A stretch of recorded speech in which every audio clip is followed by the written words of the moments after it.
that before 1948 there was no Gaza Strip.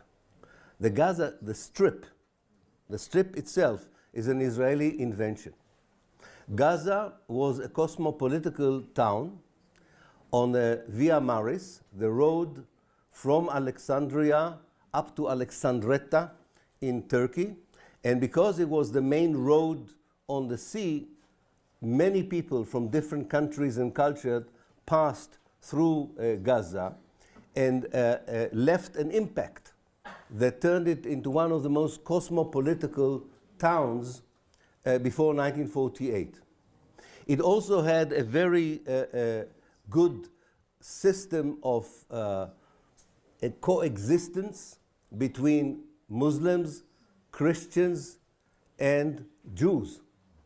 Just recently, a friend of ours found an interesting declaration in 1905 by the three heads of the religions in the city of Gaza,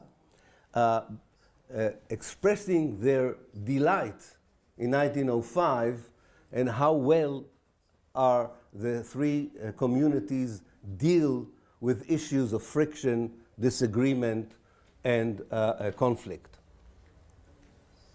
Israel created the Gaza Strip because, unlike other places into which it could push the many Palestinians it expelled during the Nakba, during the 1948 catastrophe, unlike other countries such as Lebanon, Syria, and Jordan, that were willing to receive the hundreds of thousands of Palestinians that Israel expelled, Egypt closed its border.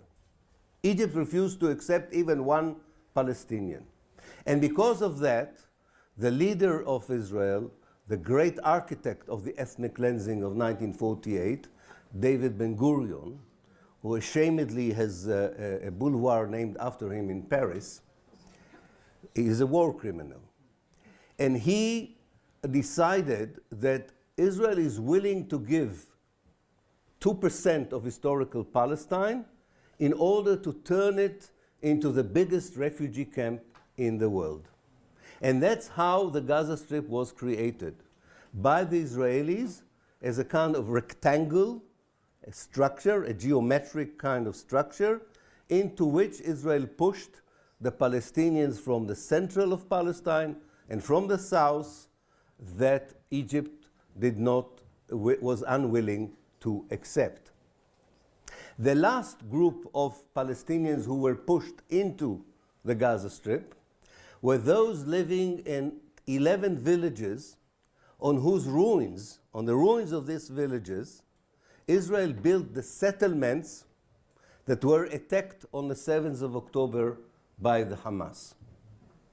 So the Hamas attacked settlements built on the ruins of the last villages of Palestine that were destroyed by the Israeli army and expelled to Gaza.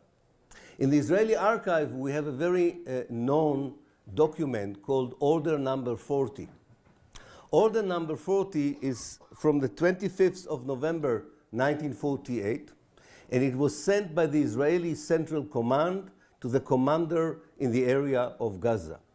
And it has the name of the 11 villages, and the order says, and I quote literally what the order says: occupy the village, expel all the people to Gaza, burn the houses, and demolish the stone houses. Because some of the houses of the Palestinian villages in 1948 were built of mortar and straw, and therefore it was possible to burn them.